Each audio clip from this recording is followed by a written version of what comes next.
Bueno, como ven el título, Familia y Cáncer, la idea es quizás irnos aproximando al tema.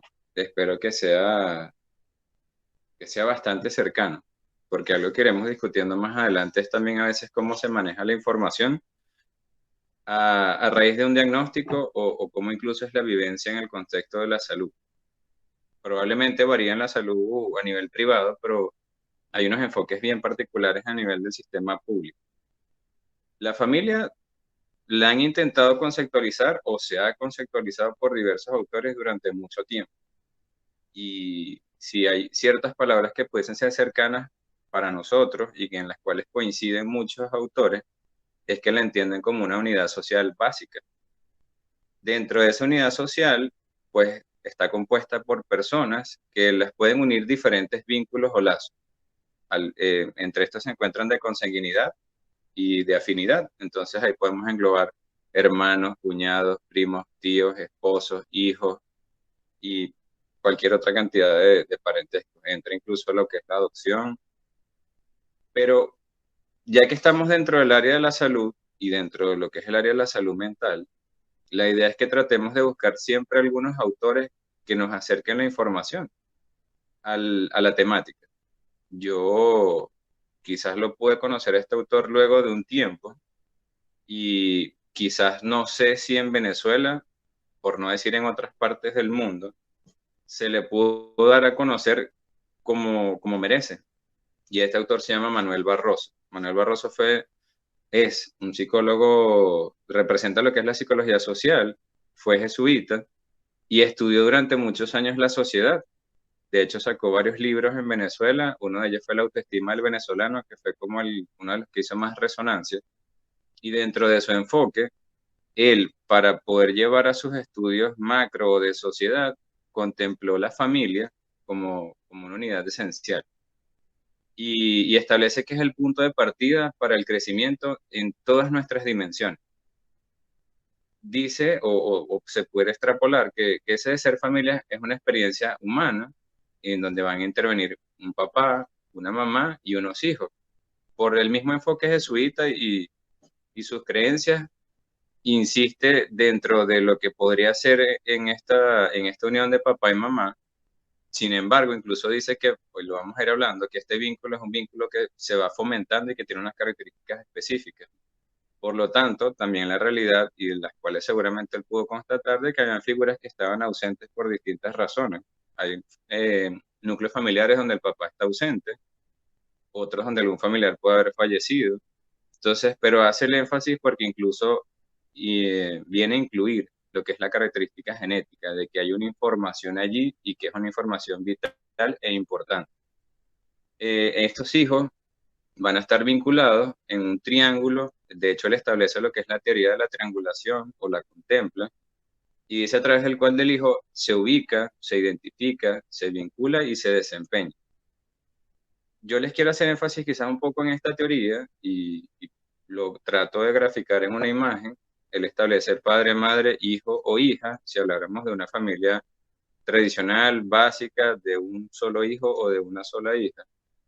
Pero van a existir tantos triángulos como hijos o integrantes de la familia existan. Si tenemos 5 hijos, pues tratemos de imaginar 5 triángulos. Como imagen vamos a ver un triángulo con unas características, realmente no sabría decirle en este momento el nombre, quizás para la geometría, pero un triángulo tradicional, pero algo que vamos a ir viendo es que en la construcción de la dinámica familiar y del vínculo que construye el hijo con su padre o con su madre, puede tener ciertas variaciones en su forma. ¿Qué quiero decir esto? Que se puede inclinar a veces el vínculo un poco más afianzado hacia la madre o hacia el padre, y que incluso si tratáramos de unirnos luego como si fuera un genograma, las formas van a variar muchísimo más. Establece que las familias son los triángulos que se establecen entre padres.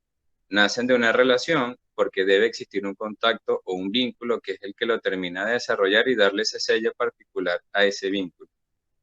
Ahí existe el compromiso y existen unos objetivos compartidos, que es lo que nos identifica como un grupo o como un sistema. Este nace del contacto entre los padres y cada uno de sus hijos como una unidad básica de funcionamiento familiar, y allí él engloba factores genéticos, físicos, biológicos, químicos y psicológicos. Lo que yo les planteo entonces, o que lo que quiero rescatar de la teoría de Barroso, es el hecho de que trato de que nos los imaginemos todos en nuestras propias familias.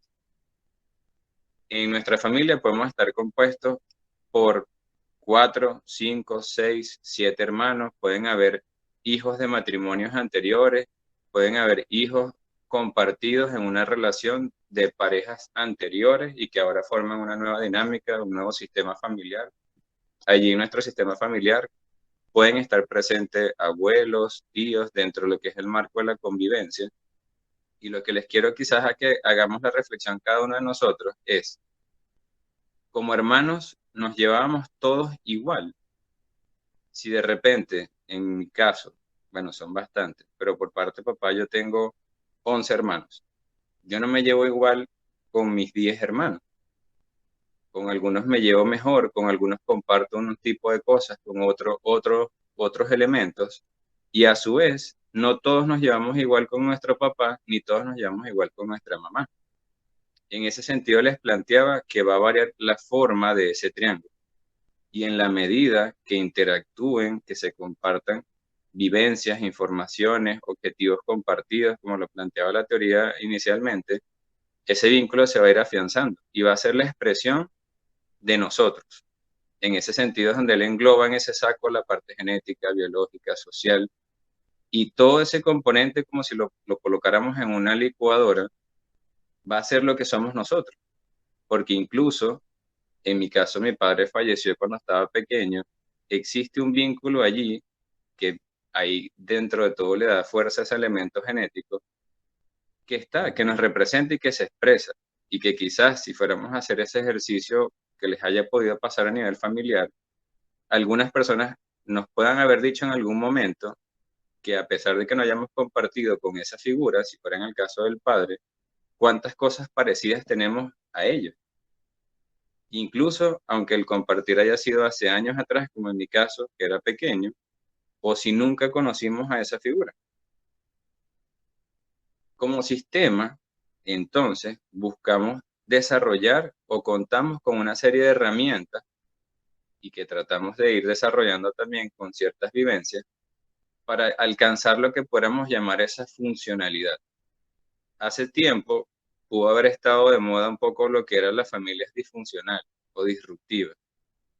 Y creo que como muchas otras cosas, algunos términos se fueron llevando a la ligera, así que como quizás hoy en día se habla de la bipolaridad y algunas personas pueden decir, soy bipolar o eres bipolar o pareciera que tú eras como bipolar hoy, como si yo fuera a ser bipolar hoy y dejar de serlo mañana. Las familias son un sistema que trata de dar respuesta a todas las cosas con las cuales interactúan. Y dentro de esos elementos que los ponen a prueba y que vivencian dentro de la rutina diaria, tratan de funcionar. En la medida que podamos cumplir con los objetivos, con las metas y que podamos sentirnos e identificarnos como un sistema, como grupo, pues podamos llamar que somos funcionales. Eso quizás nos puede hacer pensar en muchos hermanos, primos, tíos o diversos familiares que a veces pudieran incluso complicar esa dinámica que llevamos. Aunado a eso, quizás hoy le vamos a colocar una variante, que puede ser la presencia de un diagnóstico, de unos síntomas y de una enfermedad. En este sentido, la familia, como les digo, funciona como un sistema. Y ante la variación de algunos de sus componentes, la familia se va a movilizar buscando mantener esos puntos que la sustenten. Por lo tanto, una amenaza a la integridad del sistema puede ocasionar un desequilibrio. Eso lo plantea Bárbara Sarroz. Y esas amenazas, como les digo, pueden verse representadas por muchos elementos. En el caso de hoy, pues vamos a centrarnos un poco más en la enfermedad. Y es que en ese sistema, cada una de las personas que la componen tienen responsabilidades, cumplen un rol.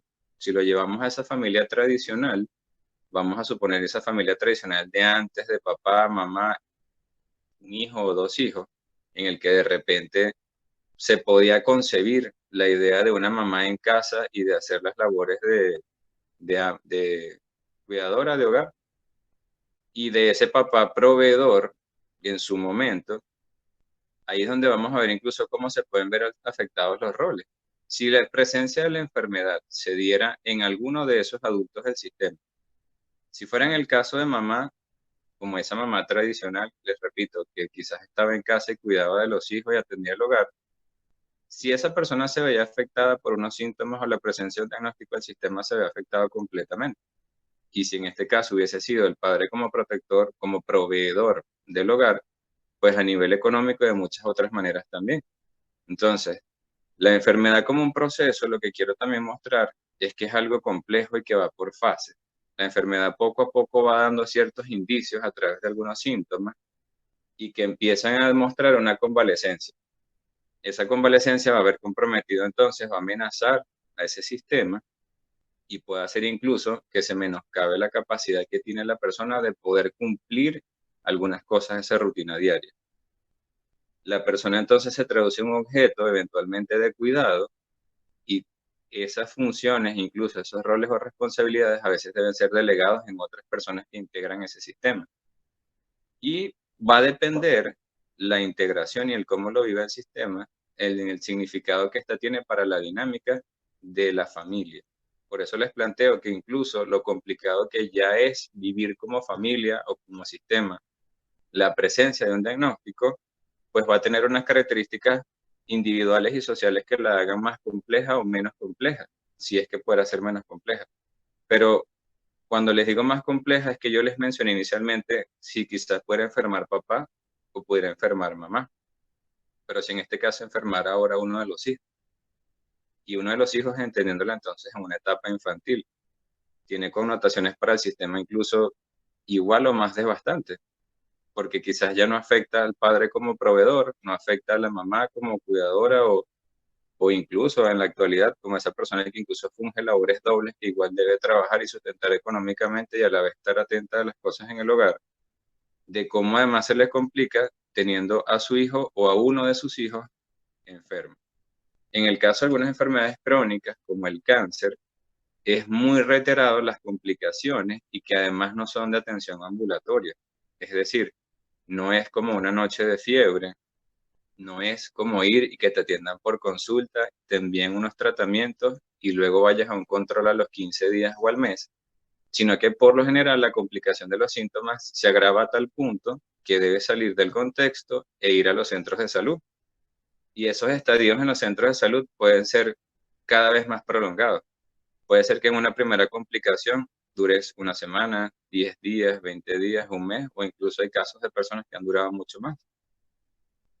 Vamos a tratar entonces de contextualizar lo que es el cáncer. Como les decía, no me ocupa la idea de manejar terminología de los médicos, si bien les coloqué un extracto de una información que me agradó y la vi entendible.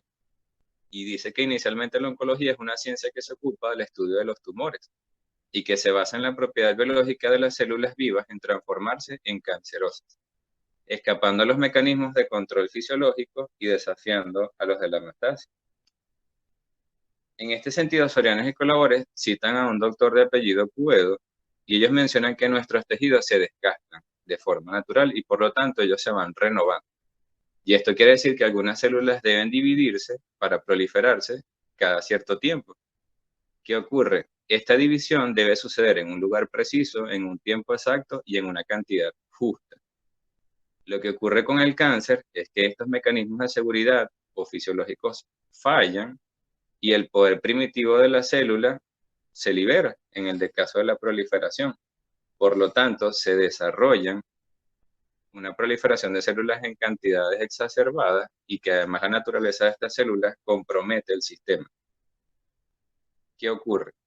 Al empezar a suceder esta proliferación de células y que comienzan a ser dañinas para nuestro organismo, comienzan a expresarse una serie de síntomas que ya van a generar ciertos cambios en nuestra rutina diaria. Al principio pueda tratar de sobrellevarse de la mano con la rutina diaria, como nos ha podido pasar quizás a cada uno de nosotros que en algún momento debemos ir a trabajar o cumplir algunas obligaciones y podemos sentirnos mal en ese momento. Incluso quizás no prestarle la atención adecuada o no darle la importancia que pudiese tener en ese momento, porque nuestra atención está centrada en muchas cosas, obligaciones económicas, familiares, laborales, pero entonces es importante considerar que una vez que los síntomas comienzan a acentuarse y que lo más probable es que esto nos lleve a acudir a un especialista, inicialmente suele pasar con un médico general, comienza a darse lo que va a ser el mostrarse la enfermedad.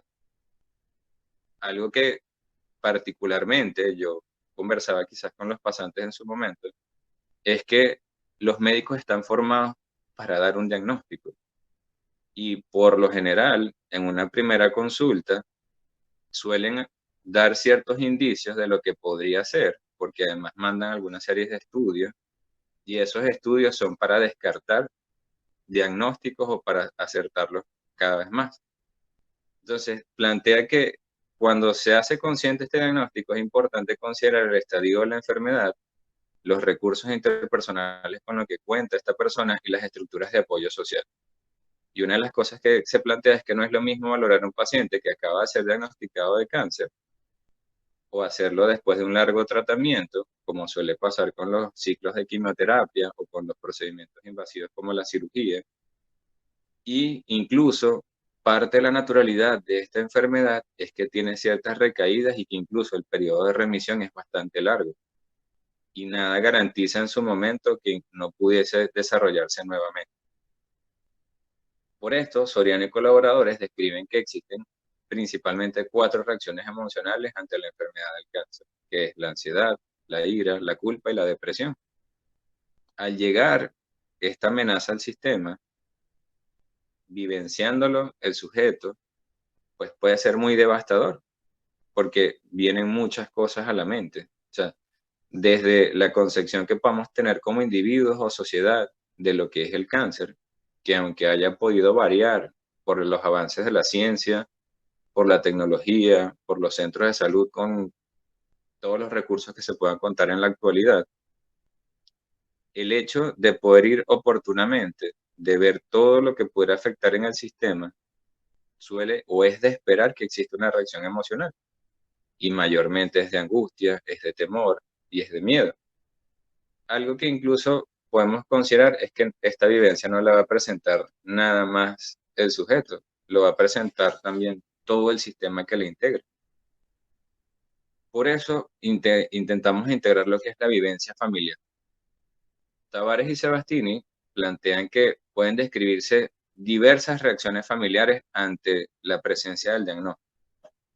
Ellos, o rescato de ellos, 2 principales. Una de ellas es que el sistema familiar se moviliza con la intención de rescatar esa homeostasis anterior. Dentro de todas, suele ser o se esperaría que fueran los recursos ideales a desplegar.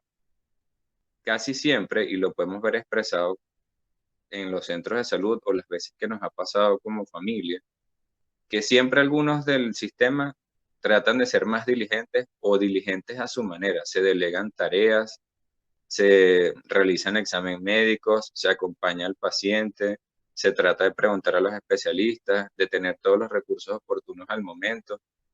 Es en parte lo que se esperaría, como les digo, que todos los integrantes pudiesen delegar responsabilidades e inquietudes, incluso tener actitudes proactivas para poder intentar restablecer esa situación inicial.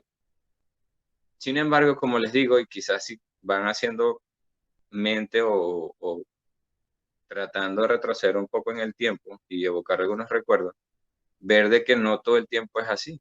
Y por eso quizás la otra que yo les planteo acá o rescato de los autores es que el sistema familiar se paraliza ante el impacto de la crisis, porque no tiene que ver ni siquiera con recursos cognitivos, tiene que ver con el hecho de que es mi hijo o mi hija, de que es mi papá o mi mamá, de que es mi tío o mi tía, de que es mi abuelo o mi abuela quien está allí. Y las emociones tienen una característica que son lo suficientemente intensas para poder nublar en ese momento cualquier sensación de lógica que pueda haber allí.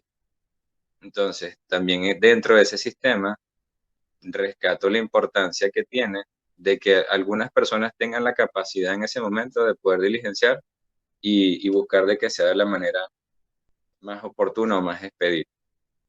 Algo que ocurre dentro de las barreras para lo que es la información y la proactividad en esa situación es la misma naturaleza del entorno, de los sistemas de salud. El hecho de que en su naturaleza suelen ser espacios que te aíslan de la rutina diaria, normal, cotidiana de cada uno de nosotros. Son espacios dotados de instrumentos, de especialistas, de personales o profesionales de la salud que van o se formaron inicialmente para buscar síntomas, para elaborar diagnósticos y no necesariamente, aunque eso ha cambiado con el tiempo, el enfoque biomédico tradicional está enfocado a curar una patología. Algo adicional a eso que tienen los centros de salud es de que dentro de lo que es el marco de los sistemas, como familia, la preocupación a veces suele estar orientada, dependiendo de la edad del familiar que se vio afectado, a tratar de como, no sé si sobreproteger puede ser la mejor palabra, quizás más protegerlo de angustia, no preocuparlo, de que no se inquiete, pero la misma naturaleza hace que los pacientes tengan revistas médicas, de que pasen los residentes, de que se realicen procedimientos y no en todos los casos está un familiar acompañándolo allí. Y suelen incluso escuchar del lenguaje de los mismos residentes o de los médicos los valores con los cuales quizás reaccionaron o despertaron ese día, los valores que llegaron del laboratorio, los exámenes que se tienen que hacer, los diagnósticos que se están descartando. Y eso genera una gran angustia.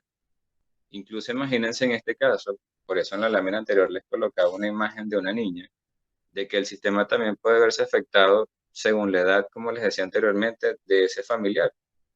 Y esa quizás sensación de desprotección o esa sensación de querer estar incluso allí para una persona pequeña y que se pueda sentir allí, no sé si abandonada sea la mejor palabra, pero desprotegida.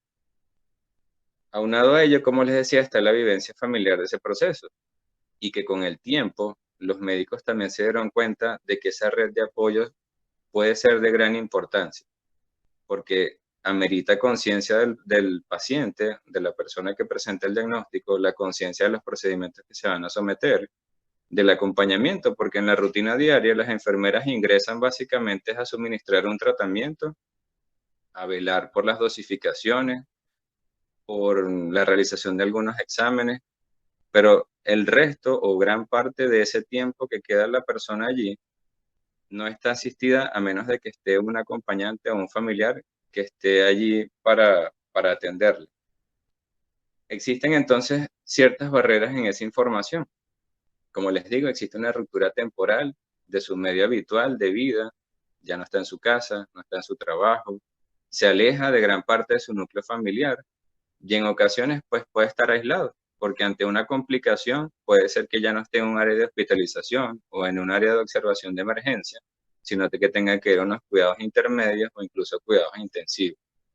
Puede ser que incluso su cuadro de salud se vea comprometido y eso implique que los acercamientos de los familiares sean por tiempos restringidos y con algunos equipamientos especiales. La pérdida de su espacio privado y personal, tanto físico como corporal, tiene que compartir la habitación con otras personas. Eso suele pasar en los centros de atención pública. Tiene que ponerse ropa de la institución, desnudarse ante otras personas, ser tocado constantemente por enfermeros o médicos, que como les digo, puedo quizás plantear o puedo comentar por experiencia que en algunos centros de salud se trató de humanizar mucho este proceso. Sin embargo, creo que es difícil también que para algunos profesionales, de repente de la enfermería o algunos residentes, no hacer rutinario este proceso y no dejar de ver al paciente de X diagnóstico o al paciente de la cama tal y verlo como Pedro Pérez, como María Juárez y verlo como un poco más humanizado. El paciente al ser hospitalizado sufre un proceso de total despersonalización. Como les digo, deja de tener a veces un nombre propio y pasa a ser un número de cama o un portador de una patología. Se somete constantemente a situaciones agresivas, dolorosas, desconocidas, exámenes que a veces son crueles y aparatos altamente tecnificados. Dentro de los síntomas, parte de los tratamientos que reciben a veces pueden complicar el cuadro porque pueden tener efectos secundarios o extrapiramidales, pueden incluso tratar a veces de atenuar. En algunos casos las enfermedades suelen acompañarse de un dolor crónico, que eso hace más agobiante la experiencia, no solamente para el paciente, sino también para los familiares, porque estamos viendo un ser querido en esa situación.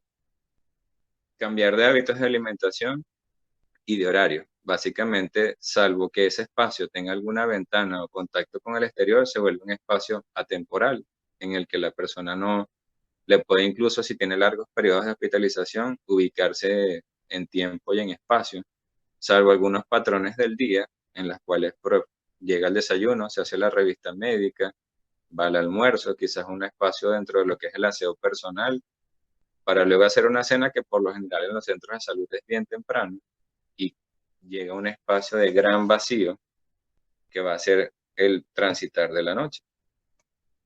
Por lo general es uno de los momentos también más angustiantes para los pacientes. Escuchar alrededor un lenguaje médico y técnico que es diferente en la mayoría de las ocasiones y los desconoce. Implica adaptarse rápidamente a todos los cambios anteriores en presencia además de un estado de salud desfavorecedor. Un momento esencial que quizás a veces se puede observar dentro de lo que es el proceso de hospitalización es que nuestro avance o nuestro compromiso puede estar asociado de exámenes médicos rutinarios. Y en ese proceso, los resultados no son mayormente conocidos por la persona porque no es común. No nos hacemos exámenes de sangre o exámenes especializados a diario y no sabemos muchas veces interpretar algunos valores. En este caso, el personal de salud suele, o a veces el médico tratante o el médico que lleva el caso, explicar a algunos de los familiares y tratar de dar ciertos indicios de lo que es. Por eso las actitudes un poco proactivas de conciencia, de información, ayudan. Sobre todo porque si los centros pueden estar incluso colapsados, no manejan uno, dos, tres, sino que manejan quizás en un ala de hospitalización 30, 40 pacientes, llegaron a suceder experiencias en las cuales la conciencia del familiar de la hora del tratamiento fue lo que garantizó que se suministrara a tiempo, como en el caso de algunos, em, ¿cómo se llama este medicamento? Bueno, no me llega de momento, pero básicamente existen tratamientos que deben darse en horas específicas y que el familiar muchas veces es quien puede incluso hacer consciente de las horas del tratamiento cuando le corresponde, de que incluso sea el tratamiento que le corresponde ser suministrado, porque puede haber incluso, o dentro de la naturaleza del proceso de salud llegó a pasar, que estuvieron a punto de darle un medicamento a un paciente que no le correspondía, porque de repente se confundió y era el paciente de la cama de al lado o de una persona con un diagnóstico similar, y que si no hubiese sido conciencia de ese paciente o del familiar, pudo haber tenido consecuencias bien catastróficas pues, para ese escenario. Dentro de estas reflexiones, lo que les planteo es de que en lo que viene a ser la integración de la familia, la participación de esto, el hecho de ser conscientes como sistema de las herramientas que tienen para el acompañamiento, hicieron que no se escaparan de la mano de muchos especialistas y que estos generaran información para programas cada vez más integrales y cada vez más completos, en el que integraran al paciente, en el que integraran a las redes de apoyo. En algunos casos, la realidad de los centros de salud implica de que no eran familiares directos quienes hacían los cuidados de las personas. En algunas oportunidades eran amigos, familiares un poco más alejados por consanguinidad, o en su momento llegaron a haber pacientes solos porque las características económicas y geográficas no permitían que estuviese nadie en el centro de salud y era un voluntariado quien asistía y acompañaba a estos pacientes. En el caso de Barquisimeto, existió un programa dentro de lo que era el sistema autónomo de oncología que funcionaba en el Hospital Central y era que el acompañamiento de algunos pacientes se integraba luego a nivel de lo que era la terapia psicológica. y quien fue la psicóloga durante varios años allá, fomentó el hecho de que estos se reunieran como grupo, porque algo que es característico dentro de esta vivencia también es que a pesar de que como familiar tratas de acompañar y acompañarlo a tu manera, a veces es tratando de hacerlos olvidar el dolor, la angustia, no había mejor quizás opción que como ellos mismos como pacientes se pudiesen escuchar y compartir vivencias. Y eventualmente asistían también sus acompañantes, sus familiares, sus amistades. Y recuerdo claramente el relato de una de estas personas, una señora, que pues ya tenía cierta edad, no llegó a tener hijos, la relación que tuvo pues terminó probablemente antes del diagnóstico, no iba bien, y fue su amiga quien con su hija, ante la presencia del diagnóstico, le dijo, no, tú te vas a vivir a la casa con nosotros, y le ayudó a enfrentar la enfermedad, le ayudó a aplaudir cada paso que daba, porque en su momento es muy fácil ver las variaciones de la enfermedad hacia las complicaciones y como los retrocesos y no los avances. El personal, al menos que estaba en esa área específicamente de SAO, ya cuando ellos estaban recibiendo un tratamiento que principalmente era de quimioterapia, se tomaba la tarea también de explicarles el cómo actuaba la enfermedad, el cómo eran las respuestas, las importancias de los exámenes, el de llevar unos hábitos de vida saludables y de crear un espacio en el cual incluso las complicaciones formaban parte natural de este proceso de enfermedad. Porque yo puedo haber dado 5, 10, 15 pasos, pero si mi visión es negativa con respecto a la enfermedad o no tengo ciertos objetivos o propósitos claros, puedo como claudicar fácilmente en la primera recaída o en la primera complicación. De estos estudios, rescato algunas ideas principales y es cómo asumir un rol activo en ese proceso de salud y enfermedad, el preguntar, el estar informado, el saber propiciarse de algunos autocuidados, de conocer los síntomas y sobre todo de poder comunicarlos, de plantearlos a los profesionales de la salud, de no reservarlos para sí mismo, porque en ocasiones el mismo paciente trata de atenuar la importancia de estos síntomas por temor a la preocupación que puedan tener los familiares o por el hecho de que esto pueda complicar o postergar su estadía en el centro de salud. Mantener relaciones de cooperación con el personal de salud que lo atiende, él sepa aceptar ayuda cuando es necesario y participar activamente cuando no atenta contra su recuperación. El mantener relaciones de cooperación con sus cuidadores o familiares. El aceptar el apoyo social que se le ofrece y que pueda expresar estas emociones. Algo que nos sucedió con la vivencia en lo que fue el hospital militar que estaba en Barquisimeto, era el hecho de que el mismo personal de salud en ocasiones no sabía cuándo inicialmente establecer el contacto con otras áreas, pero principalmente con psicología, porque ellos están acostumbrados a hacer interconsulta con otras especialidades. Y en su momento pudieron darse llamados como por parte del servicio para dar diagnóstico, porque no se sentían en el momento con las habilidades o con la empatía para poder transmitir esta información al paciente o a los familiares, el poder obtener la autorización para un procedimiento quirúrgico. Y la familia podría ser ese eslabón que incluso ayudara a la toma de decisiones consciente y el poder actuar hacia algunos otros procedimientos. Como les digo, o como les planteé en un inicio, mi idea es que podamos compartir acá algunas vivencias, de que incluso podamos interactuar y de que si tienen algunas inquietudes o comentarios que quieran hacer, puedan hacerlo. No hay una receta o una única realidad. Yo creo que algo que pude presenciar estando en el hospital es el hecho de que una persona sola difícilmente pueda tener todos los recursos para poder sobrellevar una enfermedad, porque se le escapan de la mano en su rutina diaria, porque en ocasiones se deprime, se aísla, si no tiene una red de apoyo consolidada, puede incluso desviarse de algunos objetivos de reincidir. En el caso de algunas otras enfermedades crónicas como la diabetes, solía hacerse cierto apoyo con la unidad de pie diabético y personas que tenían diagnósticos de diabetes desde temprana edad, entre comillas temprana, podían ser quizás a los 30 años, tenían recaídas o reincidencias que se complicaban y que comenzaban con una úlcera, que era lo que los llevaba a la unidad de pie diabético. Esa úlcera se complicaba y aunque a veces los especialistas trataban de atender la úlcera en sí misma como un síntoma, no veían otros elementos que estaban de por medio. Y ese paciente no podía o no entendía cómo llevar otros hábitos alimenticios. Esas complicaciones eventualmente iban dando o iban originando a que llegaran a una amputación de miembro inferior.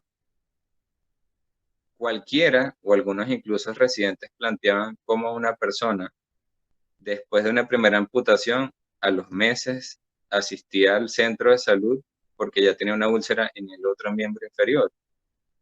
Y a pesar de que el pronóstico de la enfermedad no necesariamente comprometía el miembro inferior que le quedaba para ese momento, la persona eventualmente llegó a ser candidato para una segunda amputación. Y ahí es donde les planteo cómo entonces esta red de apoyo viene a ser bien determinante, porque es frustrante quizás ver o atestiguar muchas de estas realidades en los centros de salud, pero para las personas que están fuera quizás pueden plantear que situaciones como esas se pueden haber prevenido. En el caso de otros pacientes, cuando se llegaron a hacer los diagnósticos en el hospital, ya el mero hecho de que les hablaran de cáncer interpretaba en ellos una información que era devastadora, a pesar de que en su momento pudieron haber ido por otras causas y el pronóstico era bastante alentador. Una de las vivencias, por ejemplo, de uno de los familiares, debían hacer un estudio a una de las señoras que integraba este núcleo familiar y a pesar de que les planteaban la necesidad del estudio, la paciente generaba o presentaba síntomas de ansiedad, la familia estaba bastante inquieta con el diagnóstico y en su momento no estaba muy de acuerdo con el procedimiento. Y la principal razón, una vez que quizás se abordó a la familia, era el hecho de que unos allegados a este sistema, a este núcleo familiar, una vez, según lo que ellos creen recordar, se hicieron el procedimiento, falleció. Y algo que se trató de mediar con el grupo de residentes y de los médicos que estaban en su momento era que pudieran explicarles a ellos las características específicas de ese diagnóstico y de las características que la paciente tenía en ese momento y que no implicaba como si fuera un cuento de un allegado de que a un amigo de un amigo le había pasado, podría ser igual en esta persona. Entonces, la conciencia, el conocimiento de la información era vital incluso para tomar la decisión en ese momento como familia, de cómo el acompañamiento de un paciente de una cama con el otro que está al lado podía incluso ser vital para incluso drenar y aligerar, porque en ocasiones lo más común que se ve en los centros de salud es un familiar que pueda estar bien preocupado por ese ser querido, pero que en su momento trata dentro de esa angustia de decirle que solamente vea lo positivo, de que eso va a cambiar, de que tienen que enfocarse en las cosas buenas y tratar de solapar incluso el miedo que no solamente la persona que lo está diciendo lo tiene, sino tampoco dejar vivenciar la emoción que está sintiendo en ese momento esa persona. Y que incluso, si fuera el caso, el que esté allí en esa cama es el papá o es la mamá, por su propio rol dentro del sistema, no querer expresar algunas cosas porque quien está allí es su hijo, es su hija, es su hermana o es su tía, es alguien y que en ese momento no considera propicio hablarlo con esa persona específicamente.